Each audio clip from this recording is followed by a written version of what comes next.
장안 어머니상 성명 조연숙 창녕초시 가문 세계 불치병 전문 백병찬 박사 모친 고인이 되신 상계인은 대한민국 나라 사랑과 8남매를 양육하면서 부의장 새마을 지도자로 어머니 회장을 17년간 역임하고 남편 사후 6개월 만에 아식으로 남편을 따라간 연료로 후세에게 기리고자 상을 드립니다. 2021년 12월 25일 도전 한국인 본부.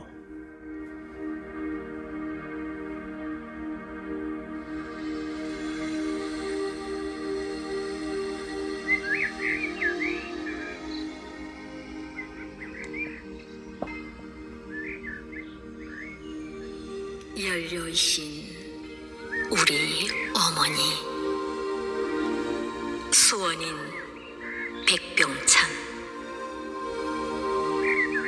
아무리 건장한 사나이라도 어머니라는 위대한 이름 앞에는 한없이 뜨거운 눈물만 흘러내립니다. 숙부가 은행빛으로 감옥에 가게 되자 하나밖에 없는 내 동생 징역 가는 거 볼 수 없다며 그 은행빛을 아버지가 다 떠맡아 끼니를 굶은 적도 많았지요. 바보 같기만 한 어머니는 아버지의 결정에 불만이 없으니 다른 여자들도 다 우리 어머니 같은 줄 알았습니다. 어머니는 아버지께 효도하는 법을 하나씩 가르쳐 주셨습니다.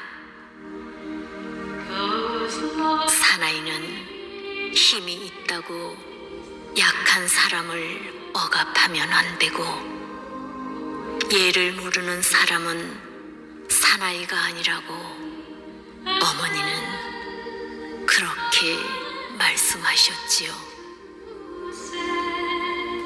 여자들에게 힘든 일을 시키면 사나이가 아니고, 동창이라도 나이가 들면 너라고 부르지 말라고 사나이 도와 신사도를 하나씩 가르쳐 주신 우리 어머니. 어릴 때는 개병대 별명이 붙은 늘 싸움꾼이었던 나를 사람 만들어 주신 거룩하신 우리 어머니. 조부님과 함께 곱추의 등까지 펴신 명의신 우리 아버지는 안전뱅이 의자에서 TV를 보시다가 똑 소리가 들리면서 고개를 숙이시기에 배지미를 물려드렸는데, 침을 흘리시는 우리 아버지의 마지막 임종이었습니다. 옆에서 아버지의 임종을 확인한 어머니는 그 후 내 마음 다 안다 하시면서 굶기를 밥 먹듯 6개월 만에 아버지를 따라서 먼 길을 떠나셨습니다. 내 증조모도 고종 황제의 연료상을 타셨는데, 부모님 돌아가시면 울지 않는 자식 되겠다고 살아생전에 애써 효도하려 했으나 한 짐씩 짊어진 세상의 무게들, 효도는 다 하지 못하고 이제 와서야 어머니란 이름만 들어도 그저 할 수 있는 일이란 눈물을 흘리는 일뿐입니다. 보고 싶고 그립고 아쉽고 죄송하고 이 밤 어머님 생각에 오늘 새벽을 열었습니다. 팔남매 나서 건장하게 잘 키우신 나의 어머니, 신사임당보다도 훌륭하신 우리 어머니, 그 크신 사랑은 바다보다 깊고 하늘보다 넓은 그 사랑을 다 갚지도 못했는데, 갚을 길도 없는데 어찌해야 할까요? 어머니, 어머니, 목매어 불러봐도 대답 없는 어머니, 평생을 고생만 하신 나의 어머니, 만일 윤회가 있다면 저의 딸로 환생하소서. 오실 수만 있다면 내 자식으로 오소서. 그게 안 되면 꼭 손주로라도 오소서. 어머님께 행복한 한평생 누리도록 해드리고 싶습니다. 이렇게라도 당신께 효도하고 싶습니다.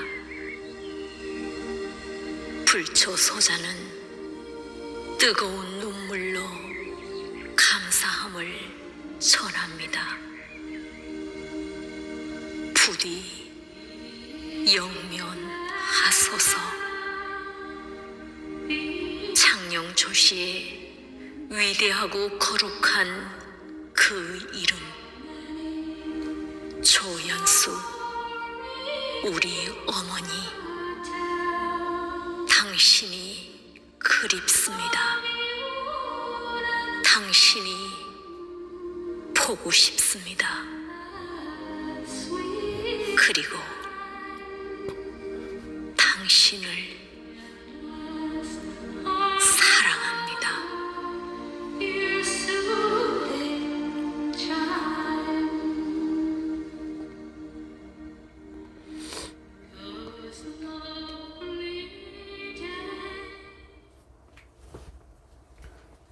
우리 어머니께서 우리 이게 아버지입니다. 이 아이네 아기가 아마 1살쯤이나 2살도 안 먹은 것 같습니다. 가운데 하단에 한복 입은 분이 우리 아버지시고, 한약봉하고 또 서당생을 길렀습니다. 우리 집에는 철봉과 평행궁과 엽기까지 있었고, 조선말 마치 조그만 학교와 같은 분위기였습니다. 여기에 지금 교복 입은 사람도 있고, 초등학생, 중학생, 고등학교 다니는 형들도 학교 갔다 와서 우리 집에서는 이렇게 글을 배웠습니다. 그 당시에는 학원이 없었기 때문에. 저는 할아버지와 아버지 한문선생 밑에서 아버지 품에서 내가 안겼듯이 할아버지 품에서부터 나는 글 읽는 소리를 듣고 자랐으며, 9살부터 침을 놓게 되었고, 5살부터 내가 한문을 국문보다 먼저 배웠습니다. 그 우리 어머니께서 첫째 저한테 효도하는 법을 가르치셨습니다. 그래서 제가 경민대학교 효행교육지도사 1급입니다.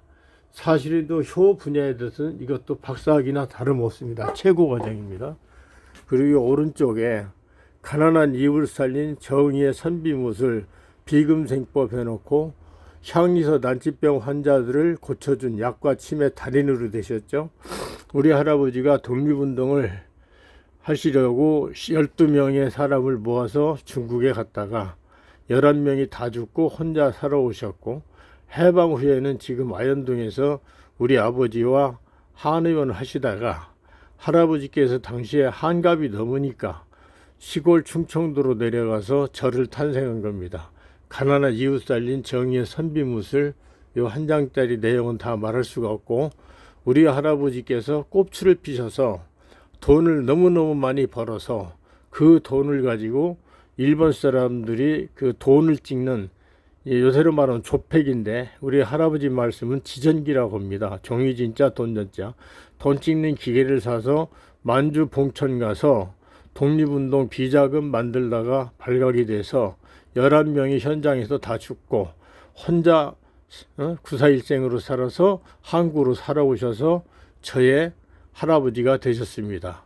우리 할아버지는 5살만 되면 손주들을 한문을 무조건 가리킵니다.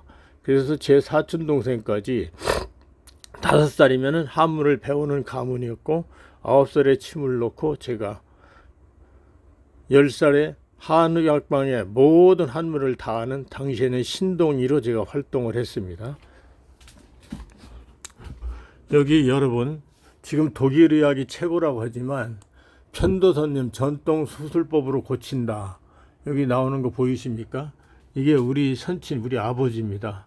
이 상단에 보면 이 당시에 소독약도 없고 전깃벌도 없는 호롱불만 있는 곳에 살았는데, 충청남도에서는 각 군에서 편도선염 환자가 오면 우리 아버지께서 편도선염을 수술한 것을 서상히 적었습니다.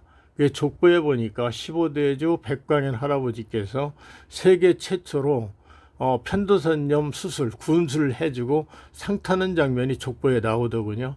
그런데 그걸 모르고 이것을 전통의학 비방에게 한 20여 년 전에 제가 연재를 1년 동안 했는데, 그 당시에 나는 우리 아버지가 하시던 걸 그대로 여기다 적어 놨던 겁니다.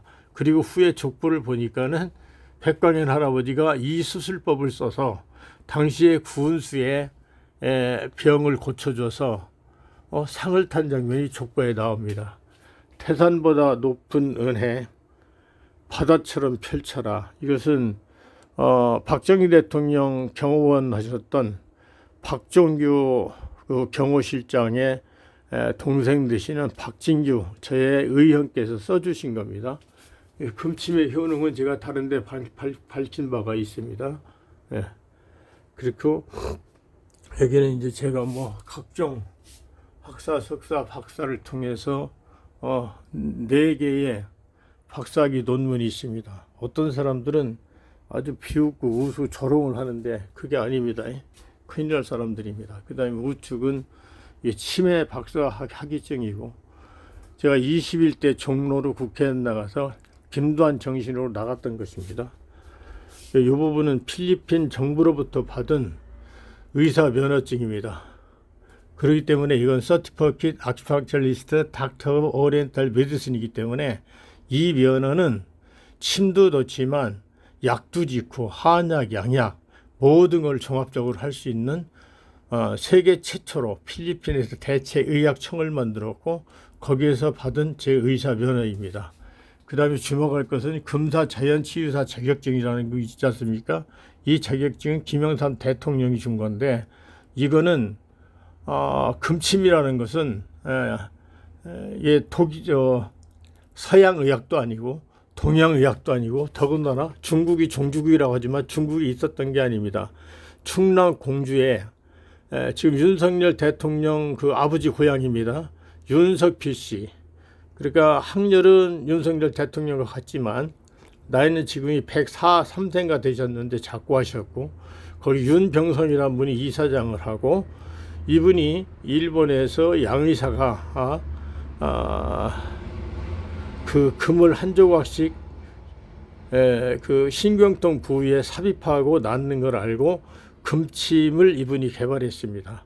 그리고 내 친형님인 백병태, 백인태, 이름이 2개입니다. 저희 친형님이 부회장을 하고, 아버지 빨대는 지금 100세가 더 고인 되신 윤석필 씨가 이제 금침을 만들고, 윤병성 씨가 이사장을 하면서 이것을 대통령 명으로 받은 겁니다. 한의사, 양의사가 아닙니다.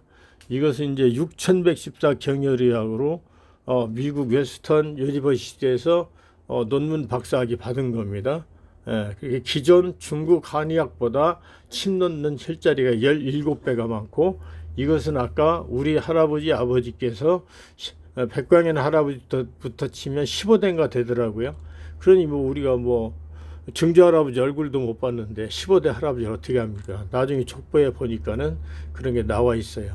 그래서 그걸 가지고 6114 경혈의학 박사학위 논문증입니다. 지금 또 알아야 될 것이, 지금 금사자연치유사 N쪽 이것은 정식으로 사업자 등록입니다. 그리고 이쪽 우측장은 옛날부터 제가 포천 중문의과대학의 폐관 연구위원이고, 중요한 것은 이게 저작권입니다. 저작권. 저작권이라는 것은 여기 보면 바늘 있지 않습니까? 바늘은 그냥 바늘은 구멍이 있는 것이고, 침은 손잡이가 있습니다. 그리고 요 밑에 주사기가 있는데, 침은 한의사의 전유물이고 주사기는 양의사의 전유물입니다. 그러나 아래 요 빨간 거 하나 둘 세 개 있는 것은 금을 몸에다 주입하기 위한 것입니다. 그래서 오른쪽이 저작권입니다. 여러분, 저작권은 지뢰밭이라고 하죠. 지금 나훈아 선생이 보통 저작권료가 한 달에 1억이 넘는다고 들었습니다. 우리가 노래방에서 각 가수들의 노래를 부를 때마다 우리가 모르는 사이에 로열티가 다 들어갑니다. 그래서 앞으로는 금침만큼은 이 백병찬이가 저작권자입니다. 한의사든 양의사든 백병찬에게 이 저작권에 위반됩니다. 그리고 대한민국은 법치국가거든요. 어떤 사람이 나한테 금침을 놨고 침물값을 안 내려고 고소를 했습니다. 그래서 남부지검에 이 최명규라는 사람이 200만 원 벌금을 때렸어요. 그래서 제가 항고에 항소했습니다. 자, 대한민국은 제형법정주의입니다. 제형법정주의라는 것은 법령에 없는 판결을 하면 안 됩니다. 사실 윤석열 대통령도 묵시적 청탁이라고 그랬는데, 묵시적 청탁이라는 얘기는 육법전세 어디에도 없는 겁니다. 이거 만들어낸 겁니다. 이렇듯이 지금 우리나라 검사 판사는 최악의 상태입니다. 그뿐 아니라 조선시대에 이순신을 잡아서 옥에 가두던 것이 검사 판사들이었거든요. 독립군을 잡아 죽이던 게 일제시대의 검사 판사였습니다. 그 관행이 자유 대한민국에도 계속 이루어진 겁니다. 이렇게 복지부 장관께서 저를 상을 줬습니다. 그래서 이걸 가지고 제형법정주의를 지키라고 따져서 제가 재판에서 분명히 이겼습니다. 그러니까 저를 가지고 함부로 장난하지 마십시오.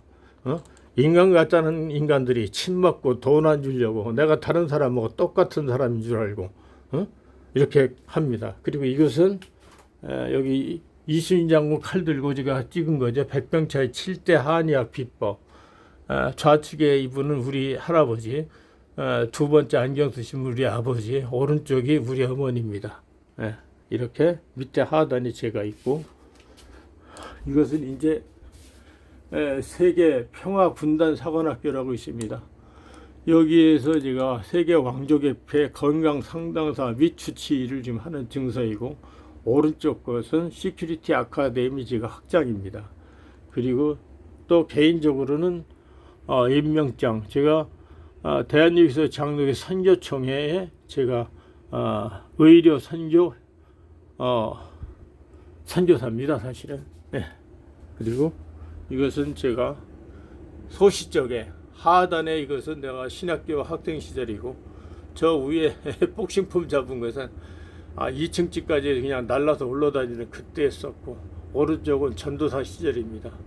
그리고 여기 위 상단에 보면 칼이 길게 보이죠. 이게 서울시청 앞에서 일상의 여유 4.6kg 2m 2cm짜리 진검을 가지고 시연하는 겁니다. 요 하단 아래에 보면은 몸이 붕 떠 있는데 손자루면 칼날이 안 보이죠. 4.6kg의 2m 2cm짜리 칼을 제가 돌릴 때 카메라로 찍으면 너무 빨라서 칼날이 나오지 않습니다. 그건 또 우리 무사 백동수 할아버지 사건이고, 이것은 제가 쓴 책.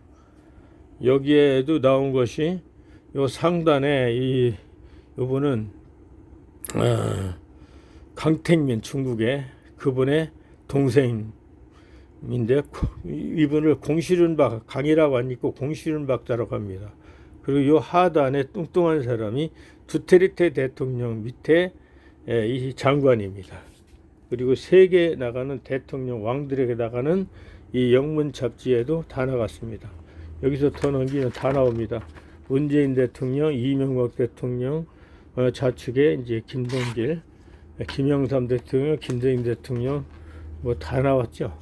이 위대한 책에도 나갔고, 여기 보면은 금침에 대해 소상히 썼는데 다 할 수는 없고, 여기에 나온 거 도장 받은 것만 봐도 나에게 노벨상을 줘야 됩니다.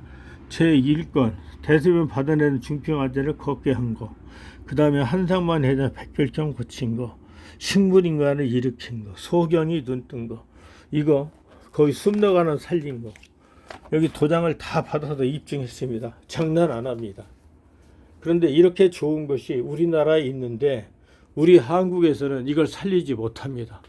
애석한 것은 지금 우리 대한민국이 지금 한의사들이 올바로 한의사를 계속 못했습니다. 그 이유는 박정희 대통령께서 우리 중학교 2학년 때 한문을 없앴는데 실패했습니다.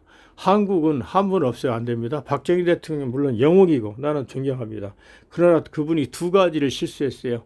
하나는 한문을 없애려다 실수했고, 두 번째는 한의사를 없애려고 그랬습니다. 한의사는 원래 없었습니다. 이 한의학이라는 것은 우리마냥 전통으로 내려오든지 아니면은 도제제도로 내려왔던 거거든요. 그런데 박정희 대통령께서 한약방을 없애려고 하니까 수원 경기 사람들이 돈을 모아서 동양의학대학을 만들었습니다. 그리고 첫째 교수를 우리 아버지나 할아버지처럼 꼽추를 피는 분들을 세웠으면 그 한의사들이 지금 공부를 잘할 터인데, 정말 우리나라 행정이 미친 나라입니다. 무조건 대학 교수는 박사해야 된다. 그러다 보니 한의학 박사는 없었던 겁니다. 없으니까 양방 약사가 동양의학대학에서 교수를 했습니다. 그래서 동양의학대 양방 약사에게 배운 사람들이 우리나라 초대 한의사입니다. 그 후에 경희대학교와 동양의학대가 인수합병하면서 6년제 정규 이과대학을 만들었습니다. 예과 2년, 본과 4년, 6년제를 만들고서는 영국에 양의사를 데려다가 영어로 강의를 들었습니다. 한의사들이 지금 영어는 잘하는데 한문을 모릅니다. 여러분, 왜 우리가 독일어를 배운지 아십니까? 그동안 의과대학에서는 영어보다 독일어를 많이 썼습니다. 왜? 세계 최고의 그 의학 수종은 독일어로 되어 있기 때문에 그걸 보려면 독일을 해야 되고, 저도 신학을 공부했지만 신학은 히브리어, 아랍어, 헬라어, 아람어까지 알아야만이 우리가 신학을 제대로 하는 겁니다. 그와 마찬가지로 한의학은 한문을 알아야 되는데, 오늘은요 이름 있는 한의사들까지 TV에서 나와서 뭐라고 하는지 아십니까? 보리는 냉하대. 참나 기가 막힙니다. 한의사란 자들이 다 보리는 냉하다고 얘기해요. 그럼 보리는 뭐냐? 보리는 대맥인데, 대맥 하몬이라고 합니다. 하몬 짜람자에다가 따뜻하다고 나왔어요. 그 다음에 익기, 사람에게 기를 넣어주는 거예요. 조중은 상초, 중초, 하초에 사람은 기가 있는데 이 기순환을 잘 되게 조여줘서 조중. 설가제, 설사와 제자, 제할제자, 설사를 고친다. 설가제, 이렇게 나와 있어요. 그런데 보리가 냉하다고 가리키고, 지금 한의사라는 사람들도 한문을 몰라요. 그리고 돼지고기가 좋은데 나쁜데 다 좋다고 그래요. 돼지고기요? 돼지고기는 저육입니다. 저팔기의 저자. 저육, 성한, 성질이 차요, 비폭담, 살찔비자, 폭력할 때 폭자, 돼지같이 살이 찐다, 그렇게 나와 있습니다. 그 다음에 동풍담, 움직일 동자, 바람품자, 가래담자, 중풍과 가래를 일으켜요. 그런데 지금 양의사, 한의사 할 것 없이 돼지고기가 좋다, 소고기 나쁘다, 이렇게 얘기합니다. 그러면 소고기는 우육은 성평이라고 합니다. 소고기는 평이기 때문에 남자가 먹든 여자가 먹든 늙은이가 먹든 젊은이가 먹든 환자가 먹든 밥 먹듯이 하루 이틀 저녁 뭐 매일 먹어도 아무 지장 없는 게 소고기고, 곡식 중에서는 쌀이 평입니다. 보리는 따뜻하고요, 밀은 차요. 그래서 위가 냉한 사람은 보리밥을 먹으면 좋아집니다. 위암 한 1기, 2기, 3기까지는 새우젓에 보리밥 먹으면 그 자체만으로도 거의 낫습니다. 그만큼 보리는 따뜻해서 위를 따뜻하게 하고 그런 것인데, 밀은 성질이 차요. 요즘 젊은 친구들이 자꾸 서양 음식을 많이 먹거든요. 여러분, 한국 음식은 아무리 배부르게 먹어도 절대 100kg가 넘지 않습니다. 지금 서양 미국 같은 나라는요, 밀가루에 햄버거 먹는 사람들은요 300kg, 400kg 비만도 있습니다. 보통 전부 다 비만입니다. 미국의 건강한 사람은 10%라고 합니다. 그것도 10대에서 20대의 청년들이라고 합니다. 나머지 전부 환자입니다. 여러분, 이렇게 대한민국은 잘못되어 있고 우리나라 법도 너무나 잘못되어 있습니다. 지금 법입니까? 나도 검사를 내가 3번 이겨봤습니다. 법대로 판결하는 검사, 판사를 저는 보지 못했어요. 거의 없습니다. 물론 황종국 부장판사라든지 이정열 부장판사는 옛날에 이제 무면허자들이 침을 놓다가 고소하면 다 무면허 때립니다. 무혐의. 그분의 주장은 뭐냐? 당신이 한의원 아닌 줄 알고 가서 침 맞았지 않았느냐? 그런데 나섰지 않느냐? 침값 안 주려고 고소하는 당신이 야비한 거 아니냐? 당신이 알았던 건데 누굴 고소하냐?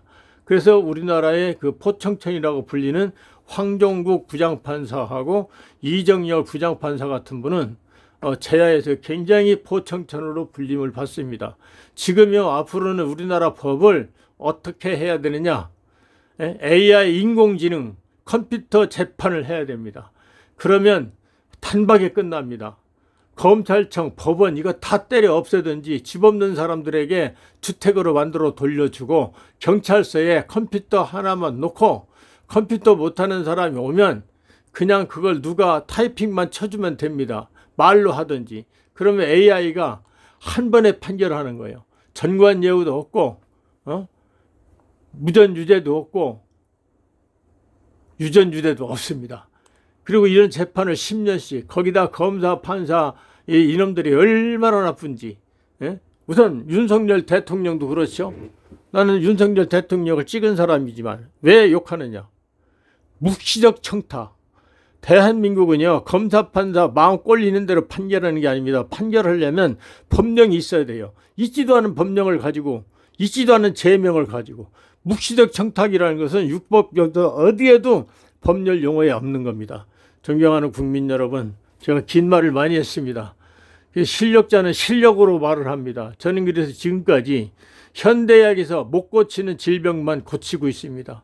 또 제가 한 말에 대해서 궁금한 사항이 있으면 전화번호 시켰으니 언제든지 문의 주십시오. 문자는 제가 잘 못 봅니다. 그러나 전화가 걸려오면 그때 못 받더라도 기록에 남기 때문에 후회라도 반드시 드리겠습니다. 존경하는 국민 여러분, 우리가 진짜 법치국가가 되기를 바라며 진짜 실력사회가 되기를 바랍니다. 대단히 감사합니다. 백병찬입니다.